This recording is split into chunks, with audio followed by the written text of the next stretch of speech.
Baby Myths Busted, a practical guide to giving your child the best start in life.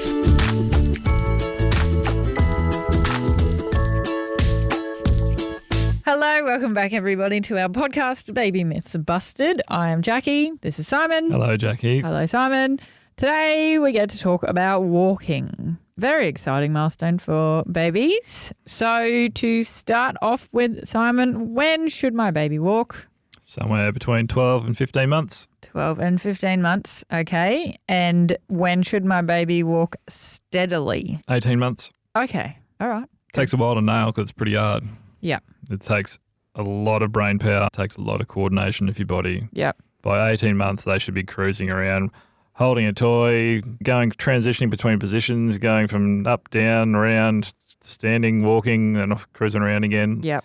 They should be able to transition through all positions nice and easily by 18 months, doing whatever they want to do. Cool. Oh, sometimes talking about this stuff makes me temporarily clucky, but no, just because I want to see it all again. So what is considered late or delayed walking? After 18 months? After 15 months. Okay. So if they're not taking any steps. So if they're not trying to initiate any steps by 15 months, then yeah, you'd need to see someone about it. And see if there's a reason why. Okay. And so they could be standing, are they standing for a certain period of time before they then take steps? Is standing something that they have to practice, or once they're up, their body can do it, they're up, and then it's up to them to think about the next step? Gives you your support zone or your stance phase, if we're talking about gait terms, but to the ability to balance on your legs to be able to initiate a walk, standing is really important for that. Okay. Yeah. So then you'll see your kids in standing go wobble side to side. Yeah. And they're just trying to get their bearings on, all right, how do I then transfer my weight to allow my other leg to then swing through eventually and be able to walk? Yeah. And that's what cruising is so important. We talked about last episode because it gives you the brain power to be able to figure out how to control that as a system. Yeah. And then from there, the standing up gives you the ability to be able to hold your own. But then if you don't have a good standing base, walking is going to be really hard. Okay. Because you just don't have the ability to balance on one leg, swing the other leg through, balance on that leg, swing the other leg through. Yep. Transfer your weight as you're going side to side. Yeah. But the transfer of weight should be imperceptible because it should just look like they're going straight ahead. Oh, okay. But they're going to have a period of time when they can stand and they're practicing shifting their body weight whether you see it or not, and they're also trying to figure out, all right, how do I do this? How do I take a step? Yeah. So there's going to be a period of time there in between standing and walking. Yes, absolutely. Okay. And so if a child is late with walking, what can that potentially mean? Here's some internet examples. Oh, internet examples. I like these. Strength, they're not strong enough. Oh, of course. Yes, we touched on this with standing, but I kept coming across it again. They're not strong enough to be able to walk. I.e. they haven't got the motor patterning control from previous movement patterns. Because they haven't crawled properly or rolled properly. Or haven't done something. There's some that they haven't nailed earlier on to enable them to be able to walk. Yeah. It's not a strength thing. And try and get your baby to try and walk and build strength by walking or build strength by doing squats or something. I'm sure there's some YouTube videos on building your baby's leg strength to be able to make them walk early or something. I'm sure there's something like that. Definitely. If you want to pay me more money for the rest of my life, just do those things. That's good. Another one I came across a few times was that if they're late walking, they could have some sort of condition. Yeah. But not necessarily. Yeah, not necessarily. Yeah. I'd almost consider our second one. He walked pretty much on 15 months. He probably just didn't But he didn't care. Yeah, his condition is laziness. But you don't have to have a condition and be able to walk late. Some people just take longer to develop their walking pattern. Yeah. Two prime examples that I use all the time in clinic. Tiger Woods and Roger Federer. Which one would you rather be? Oh, Roger Federer. He walked around 2 years old. Oh, really? Yeah. Wow. Tiger Woods walked before he was 9 months old. Oh, yuck. And look at all of his back problems and... Back and knee and hip and everything problems. Yeah. Absolute prodigy early on. Yeah. But just destroyed himself and then his life fell apart. And then and then on the other side you got Roger Federer. Yeah. Who... Enough said. Yeah. Okay. So what should a nice walk look like? It should look relaxed. Okay. Should look effortless. Yep. It shouldn't look like they're the Tin Man wobbling from side to side. Yeah. They shouldn't be having their arms up in an I surrender position. Oh, yeah, that happens? Absolutely. Oh, no. Their arms should be relaxed by their side. Yep. And they should have a nice, easy control and roll over the top of their foot. Their foot should be pointing straight ahead to where they're walking to.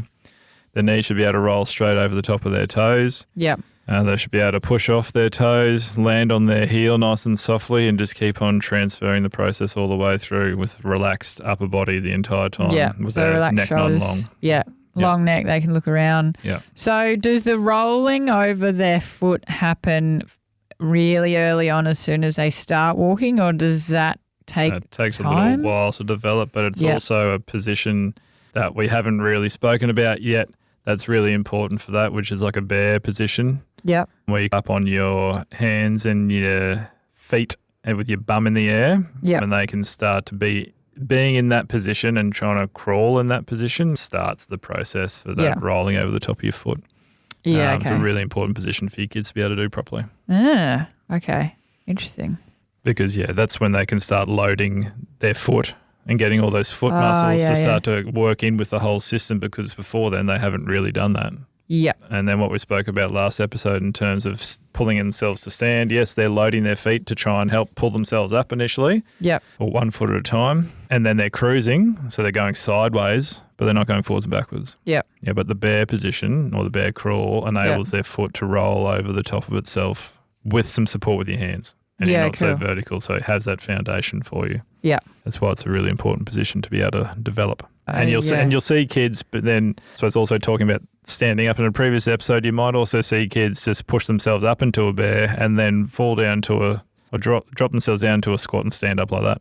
Once they've got the independent ability to stand up. Yeah, okay. That's cool. Otherwise, they're doing the one kneel, like kneeling on one knee and pulling themselves up against a piece of furniture or something, and then standing from that and then walking away from that? Yep. Or does it turn into essentially that. Yeah, that's how they'd traditionally do it. When they first start to walk, they'll walk away from a piece of furniture like that. But once they've got better control of, and standing up's really easy, you might see them transition from a bear position to a squat to stand, and then they walk away. Can they do the kneeling thing without a piece of furniture? Can they kneel and then just get up? They will eventually, yeah. Yeah, okay. Yeah. Absolutely. But not many adults can do that. Oh, I guarantee you not many adults can do that. All right, so here's something I found. What happens if I don't teach my baby to walk? Your child will lose their balance, fall, bump their head and cut their lip. So for parents that are afraid of their babies hurting themselves, they'd read that and think, I have to teach my child how to walk. So they How are they suggesting to teach your child how to walk? I don't know, but this one says get those push walkers, like the old push walker. Yeah, to encourage, because again, it's all about strength in your legs and core. I guarantee those push walkers are not using your legs at all. You're just putting all the weight into your arms. Yeah. So if you want to do some headstands or head walk on your hands, you can use them. Yeah. Any wheelie walkers or those little trolley things that blocks come in, whatever. I don't know. All those other things that we never had. Yeah, they're just going to lean into them and. Yeah, then momentum. That's not walking. Yeah. That's falling. That's controlled falling. Yeah. That's all that is. Yeah, okay. It's not even controlled. It's just you're controlled falling because you got something to lean on. So if they're like at the shops with us or whatever and we've got a shopping trolley and they're crawling around on the floor and they pull themselves up against the shopping trolley, we start pushing the shopping trolley. We don't want them to hang onto the trolley and walk with it? Nope. None of that? Nope. Okay. Pick them up, put them back in the trolley. Cuteness is not good development. Yeah, okay. If you feel like it looks like a photo you'd want to take for social media or something, it's probably not something your child should be doing. Yeah, that's true. And you should not be recording it because you should be embarrassed. Oh, God. Yeah, okay. It's true. Yep. Harsh words. But true. No, I know. People need to hear it. I would be embarrassed if my wife took a photo of our child doing something like that. I would never. Now, okay, so do we encourage walking at all? Obviously, parents put the baby's feet on their feet and they walk along with them holding onto their hands and that type of thing. Or they'll give them those like rolling activity centre things, wheelie walkers, whatever they are. We know none of that's allowed. But once they're up and standing, just let them go and see what happens. Just let them go. Yep. And then if you want to motivate your child to want to walk or something, once they've got a really good standing position and it looks very comfortable, that's when you can start to motivate them if you want, but not before. But and only by putting a toy somewhere or calling them over? Yeah, calling them over. You don't hold on to them in one little bit. Yeah. It's almost like training a dog. When we had our dog when I was a little kid, to try and get it to know its name, we all sat in a circle and used to call out its name, Chino, and then he'd come over and have a little treat, and then next person say Chino, and he'd go over and walk and get a little treat. Yeah. Same thing with the child. They might be standing up in front of you, and then you call their name, and they respond, and they walk over to you, and then the other person calls their name, and they respond, walk over to you. That's motivation. Yeah, okay. Not holding them and walking with them. Give them a cuddle when they come and walk over That's to right. you. And then that gives them the reinforcement, oh, this is a cool thing. Yeah. Get over here, get laughs, cuddles and tickles, and someone else calls my name and get the same thing. That will motivate them to want to walk. So what are your thoughts on putting shoes on babies? No. Yeah, okay. Because ours didn't wear shoes until they could walk properly. And even then, the preference was no shoes unless we were going out in public and they were actually walking. But a lot of the time, even if they were walking by themselves, if we were going somewhere, we'd still carry them or put them in a pram or whatever, because if you had to walk somewhere, like they're not going to walk across the road when they've just started especially walking. In the heat of where we live, you're not going to make them walk across the road in bare feet. Yeah. So you're going to pick them up or whatever. If we were to go somewhere, quite often it'd still be bare feet. Yeah. So you'll see lots of babies and whoever wearing shoes because they're cute, and we know the cuteness factor is negative. Just don't bother with shoes. No. Are shoes unhelpful when they're at this phase of life, standing? Yes. And okay. Very unhelpful because you rely so much on the feedback from your feet to gather information about what the surface is like, where you are in space, what muscles I need to fire up to control my position. But if you put shoes on, you don't have that. Yeah. It gets dulled heaps. And that's why you see kids, when you put shoes on them, they trip over all the time. It's not because the shoes are too heavy for them. Yeah, wow. It's because they just can't control their limb because they don't know where exactly it is. Wow, that's very powerful. Just don't put them in shoes. It also makes it harder for them to develop a really strong and robust arch of their foot too. Oh, yeah? Because it just makes it lazy because the shoe does it for you. Oh, really? Oh, God. Many things we can do wrong. So if you want to spend lots of money with my mate Dr. Kavanagh down the road and as a podiatrist, make sure you put your kids in shoes really early.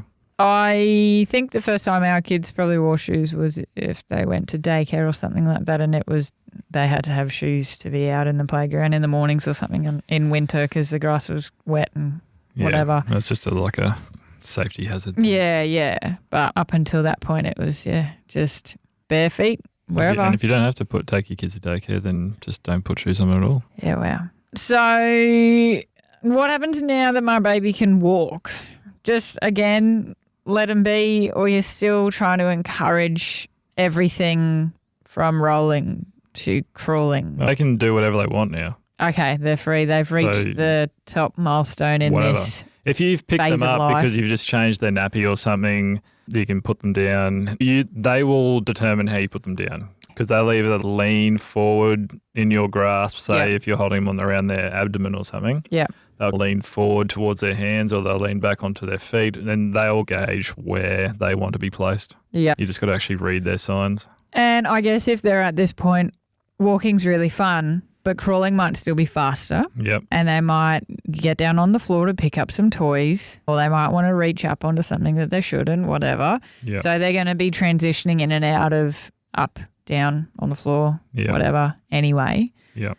And now, what does bad walking look like? Tin Man? What's the Tin Man? Just like everything's dead straight. So it looks like you land and your knees are like dead straight or even beyond straight. Yeah. And they don't roll over the top of their foot. They kind of land on their heel, have it with a dead straight knee, and they just completely lean their body to the opposite side or to that side once they land on it to then clear the other side, and they just wobble side to make themselves move forward. So that's no hip flexion. So they didn't... That's no anything. There's no anything. Are these babies that have possibly been put down to stand and walk before they're supposed to? Potentially, yeah. Yeah, okay. All right. Anything else, Tin Man? Tin Man, the I surrender that I mentioned before, where the kids are walking around with their arms up and they're surrendering. And that is typically from parents trying to walk them. Oh, because they're holding their hands up above them. Yeah, or your child's spent its entire life in a sleep suit in that position. Yeah, the caterpillar thing. Called. Yeah, I don't know what it's called. Caterpillar. Yeah, whatever it is. And that's also probably the kid that didn't crawl. Yeah, okay. Yeah, because they can't connect their upper body to their lower body. I've seen parents pick up their children like from, say, a sitting position or whatever on the ground, and they've been upset or they've been getting into something or whatever. So the parent will then grab the child's hands, and pull the child up off the ground by the hands. Yep. Whether to put them in a standing position or just to get them out of whatever trouble they're getting into. But is that the same as holding them up to walk? Like you just pull your child up by its hands. Yeah. It's horrible in many ways. Dangerous? Yeah. If you don't want their shoulder to develop, then do that. Yeah. If you want to then have your child that, has shoulder issues, say if they're going to go and play footy and they're dislocating their shoulder all the time, or if they have shoulder pain, or you name it. It's because the joints aren't very well formed at that age, it's very easy to also dislocate their shoulder at that age. Oh, God. Especially if you're pulling them like that. Yeah, yeah. And you're pulling them like that probably because you're trying to pull them in a position that they can't handle themselves, so it's even more likely that they're going to do that in a position that they don't have control of. Yeah. So just never do it. Yeah. If you want to support your child, say in a standing position, because you're taking a photo or something or whatever, you have your hands underneath their armpits, hugging around their rib cage, because the support is there, not in their arms. Yeah, because if you're on their rib cage as well, they can have their arms hanging by the sides too. Yeah. Rather than the I surrender. And that's why you always pick them up with their abdomen underneath their armpits. You never pull them up at any age from their arms. Okay. I see it in public all the time. Yeah, so do I. And it doesn't look good. Like it looks pretty scary when you see it. Yeah, it's very easy to dislocate. I think it's often, I don't know, maybe panicked parents to, quick, get away from whatever you're doing there. Or let's pull you up to stand, and they'll pull them up by their hands and their arms up above their head. So if you're going to use your hands to help your child pull themselves up to stand, it's called pull themselves up to stand. It's not you pulling them. Yeah. So you put your hands down out flat, palms up, and they can use their hands and press into your hands to almost push themselves up through your hands to stand up, not you trying to yoink them up. Yeah. Anyway, but that then predisposes them to not be able to control or connect their upper body to their lower body. Yeah, okay. And they walk. So then try and find a stable position through their shoulder blades and their upper body, which is going to raise my arms up above my head. Yeah, all right. Because that way I can just arch my back heaps, and there we go. There's my control. Off we go. Yeah, yeah. When do they run? Yeah, after 18 months. Okay. So they're pretty stable on their feet, and they've been walking for a little while, and they just get better at it, and off you go. Yeah, walking is just running's just a progression of walking. As the skill gets better and better, then you can do it faster, and then the faster you do it, momentum just carries you into a run. All right. What else can you tell me about walking? We've gone through what a good walk looks like, what a bad walk looks like. Don't encourage them, or don't pull themselves into a walk. Don't put their feet on your feet. Just don't help them. Yeah. The only way you can help them is by giving them some verbal or some toy motivation or whatever to then practice what they're doing. Yeah. But they will want to practice by themselves more often than not. Sometimes you have children that are not motivated very well to want to move, and that's probably because it's hard. Okay. Yep. So then you've got to rethink and go, all right, well, what can I do at a lower level to encourage them to do a movement that I now know that is a prerequisite to be able to walk? Yeah, okay. Maybe let's start with that. Okay. Let's make this fun. And so let's get on the floor and crawl around with my child. Yeah, okay. And then get them to practice that heaps with you as play. Yeah. And then sooner enough, they'll have that pattern ingrained enough, and you will have to do it for at least 2 weeks straight and do it a lot. Yeah. Then you might see the ability to want to stand up and walk and do whatever you want to do. You can't practice a skill that they can't do by doing the skill poorly. Okay. Because all you're doing is just trying to make their bad pattern worse. You just want to practice the prerequisite. Yep. And do a really good job of that, and then they should. And then neurologically, from a brain development level, they will then be able to do the movement that you would like them to do. When you say 60 to 70% of babies will just develop naturally or how they're supposed to, is this all of these movements, including walking and everything, just inherent and it's an innate thing, they know what they need to do and their body just programs everything slowly, tick off little tasks, and then they just work towards this. Yep. If there's no interruptions by parents and other people and mishaps, convenient, that's probably a big thing. We haven't really spoken about, but if your child's sick a lot in the first year of life, do not expect them to be matching their milestones of their peers. Okay. They will be delayed. Just because of their body trying to deal with the sickness. They don't have the brain capacity to then be able to deal with the sickness a lot and also be able to progress through the stages. Doesn't mean they're not going to be able to do something. It just means they're going to do it later. Yeah. And so then you need to treat that child as if they are said whatever movement pattern they're doing at the time. Say if your baby's 15 months old, but they've only just started to crawl because they've been sick for their entire life, treat them as a 9-month-old child. Okay. Or an 8-month-old child. Yeah, They've just so don't started try to crawl. Hurry them. Don't try and hurry them into walking and try and teach them how to walk because every other 15-month-old is walking. Yeah. Who cares? I don't care. They need the time to go through all those stages. Yeah.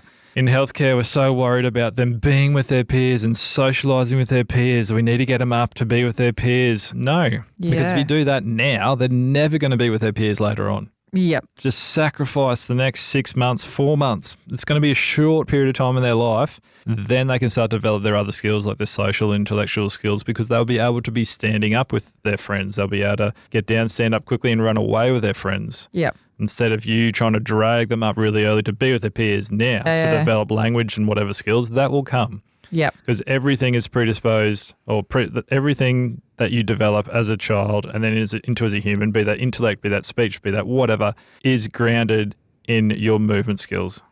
Okay. If you do not get them right, all those other things will not be as good. Yeah. So instead of trying to catch them up because of their age and hurrying them through things and cheating or whatever. You've got to look at them at their developmental age. And what else are they going to do over the next 6 or so months at that age anyway?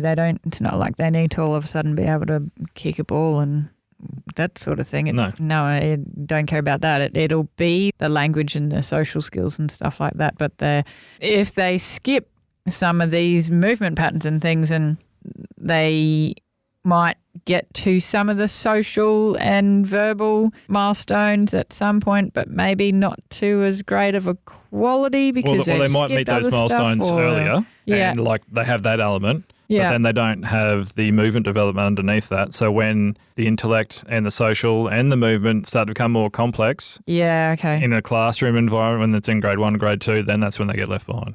Yeah, okay. So sitting down to try and do handwriting. Yeah. That's when you'll notice it. I see. Things like that. Colouring in, whatever. Tasks that you think that, we just need to teach them how to do it properly. Yeah. Well, some kids can just do it really well. Yeah. Without much intervention. Yep. So you just need to be able to take your time.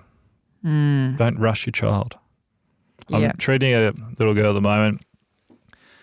She's about 8 months old and pretty traumatic history around the whole birth and substance abuse by the mother and whatever else.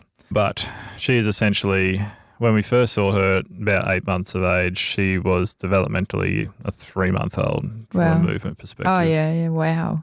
And so if we then treated her as an 8-month-old, we're expecting her to be sitting independently by now, crawling really well. Yep. All right, let's practice sitting because you're at 8 months old, you need to practice sitting. Yep. So let's practice sitting. Let's get you up on your hands and knees and practice crawling because you should be crawling by now. Yeah. Let's do things like that. Let's prop her up so she can be on her hands and knees and do that type of thing. Yeah. But no, we are starting at 3-month things, tummy time, getting the position right, being able to control everything, control the position, get her legs to come up properly, and getting those base level things down pat early. But now, maybe we started treating her maybe a month ago when it was an 8 versus a 3-month developmental difference. She's now doing a month later, she's 9 months old and she's doing 6-month-old things. Yeah, okay. Yeah. So she's catching. Yep. And she's doing really well. Yeah. She's doing a lot of treatment and carers are really good with the treatment too. That's good. She's catching up. But if we started at this high level where she was... Yeah, you'd skip the rolling. Maybe she can do it eventually, but the patterning is going to be really poor and then it'll be regretful later on. So it's all about the order of things, the quality of things, and not rushing because you want to do it all. Yeah. It's not about doing it now. It's about doing it well forever. Yeah. So don't worry about what anyone else is doing next to you. Oh, and I think that's just a lesson for life. Yeah. Not just with your own child. And if you want to set them up socially and mentally and get them best prepared for things like school, then it comes right back to these early days and your tummy time and the first movements that you do. Yep. Yeah. Okay. When you think about it like that, it's pretty basic. It's very undervalued. It's extremely undervalued. Yeah. And we have to that's why we feel like we need to teach these kids how to do stuff, because we undervalue the things that they actually need, which is subconscious control of all these different developmental patterns in a certain order. Yeah. Particular progression. So keep it simple. Follow the processes that are innate. Yeah, let the babies. Let the babies do it by themselves. Don't cheat. You will reap the benefits of that. As long as they keep on doing different things and progressing up the chain, and their walking will be lovely. Yeah. I don't care when that is, but eventually it should be great. Yeah. Yeah. But the figures, I suppose, we're talking about, that 12 to 15 months, are just an average figure over about 70 years of data coming out of Central Europe. Yeah. That's just the average time kids walk. It might be slightly beforehand, might be slightly after that. Yeah. Doesn't matter. But that is just the average time that these kids do these things. Yeah. As long as the quality of what they're doing is great, doesn't matter when they do it. Yeah. And I haven't skipped any steps or underperformed in any steps, if that's how you want to say it. Yeah, if there's some adaptations to the pattern. Yeah. Yes. Okay. Just remind us of why we started this podcast in the first place. All right. Anything else you want to tell us about walking? It should be relaxed. It should look like they've done it for their entire life when they start to do it. Even though they might fall over taking 1 or 2 steps, those 2 steps should look like relaxed and comfy to do. Yeah. It shouldn't be such an effort. And they're not going to have much stamina. If the first time they've ever done something, they're not going to be able to go from, the pattern won't be strong enough to be able to hold on to it for long periods of time. So they might take 1, 2 steps and then fall. Yeah. And that's just the way it is. Yeah. And your kid's going to fall over. And they might take 3 or 4 steps and then fall. Yeah, that's right. Yeah. Just let them progress. You don't need to help them, and don't help them. Yeah. Don't help them physically, help them emotionally with motivation. So I think we'll wrap it up there before Simon goes on a tangent. But thank you very much, Simon. No problems. Thank you very much. We'll see you soon. Bye. Bye.